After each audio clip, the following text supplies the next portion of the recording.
नमस्कार किसान भाइयों, बाबाजी ड्रैगन फ्रूट फार्म में आपका बहुत बहुत स्वागत है। आज हम कुछ बहुत ही ज़रूरी जानकारी आपके साथ शेयर करने वाले हैं। आज का वीडियो जो होने वाला है, ठंड की दौर में हम ड्रैगन फ्रूट को किस तरह से 3 गुना तेज़ी से बढ़ा सकते हैं।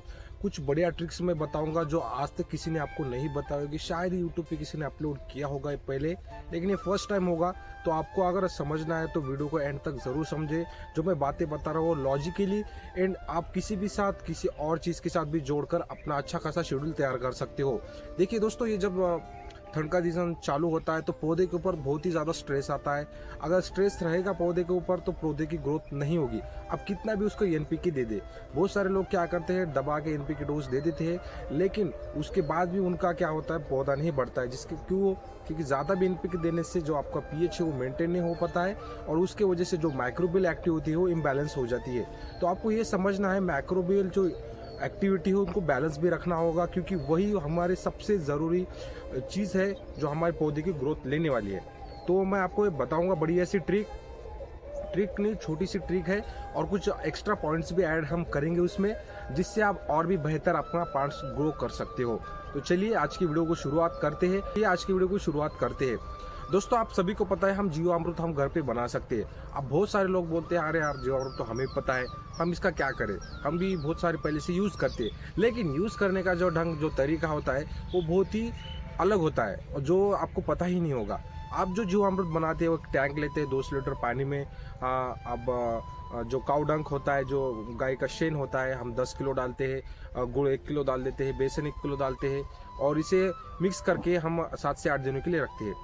ये तो नॉर्मल तरीका हो गया। लेकिन दोस्तों आपको क्या करना है, देखिए जो पानी होता है, हम पानी जिसके लिए यूज़ करते हैं पानी जो टैंक में, उसका पीएच बहुत मेंटेन होना ज़रूरी है। इसके लिए आपको मैंने पहले ही बताया था, पीएच मीटर आपके पास होना बहुत ही ज़रूरी है।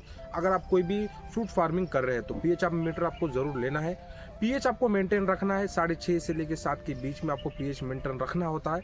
अब जैसे आप वो मिक्सचर बनाएं, उसके बनाने के समय आपको एक चीज़ याद रखनी है, आपको जो गुड़ होता है वो केमिकल फ्री यूज़ करना है, जिससे जो ज़्यादा एसिडिक नहीं होगा, और ज़्यादा एसिडिक नहीं होगा तो आपका पीएच वो इम्बैलेंस नहीं करेगा। और दूसरी बात, आपको क्या करना पड़ता है, बहुत सारे लोग क्या करते हैं, सुबह शाम उसे गोल गोल घुमाते हैं जिससे उसमें ऑक्सीजन जाए और जो माइक्रोबियल एक्टिविटी हो बढ़े। आपको क्या लगता है दोस्तों, अगर आप सिर्फ 5 मिनट के लिए घुमाते हो तो ऊपर से ऑक्सीजन पूरी तरह जा पाता है अंदर? नहीं, ऐसा बिल्कुल नहीं होता है, बहुत ही कम नॉमिनल जा पाता है। तो इसके लिए आपको क्या करना है दोस्तों, एक बढ़िया तरीका मैं बताऊंगा, जिससे आपको बार बार उसे हिलाने की ज़रूरत नहीं पड़ेगी। इसलिए आपको ब्लोअर यूज़ करने हैं।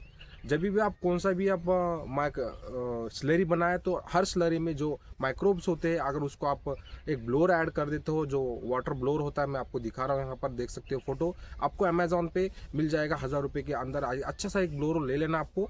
और ये ब्लोअर जो है दोस्तों, अगर आप 6 से 7 दिन के लिए स्लरी रख रहे हो तो दिन में 5-5 मिनट आपको ये ब्लोअर चलाना है। और जिस दिन आपको अगले दिन जब ये स्लरी आप ड्रिप्स दोगे, उससे एक दिन पहले आपको थोड़ा 6 से 7 घंटे तक ये ब्लोअर चालू रख देना। जैसे रात को आपको चालू रख देना है और सुबह तो वैसे रखना है और उसे छोड़ देना है। इससे होता है क्या है दोस्तों, अगर आपका एक माइक्रोब है और उसमें अगर ताकत नहीं है, अगर आपके जो भी माइक्रोब्स है वो एकदम से एक्टिव हो जाते हैं, जैसे अगर हम किसी तरह, जैसे आपको खाना भी दे दे, लेकिन अगर ऑक्सीजन नहीं होगा तो आप ठीक तरह से काम नहीं कर पाते हो। उसी तरह अगर माइक्रोब्स को ऑक्सीजन मिल जाता है तो 3 गुना तेज़ी से आपका काम करना शुरू कर देते हैं। क्योंकि दोस्तों आपको पता है माइक्रोबियल एक्टिविटी बहुत ही ज़्यादा ज़रूरी होती है।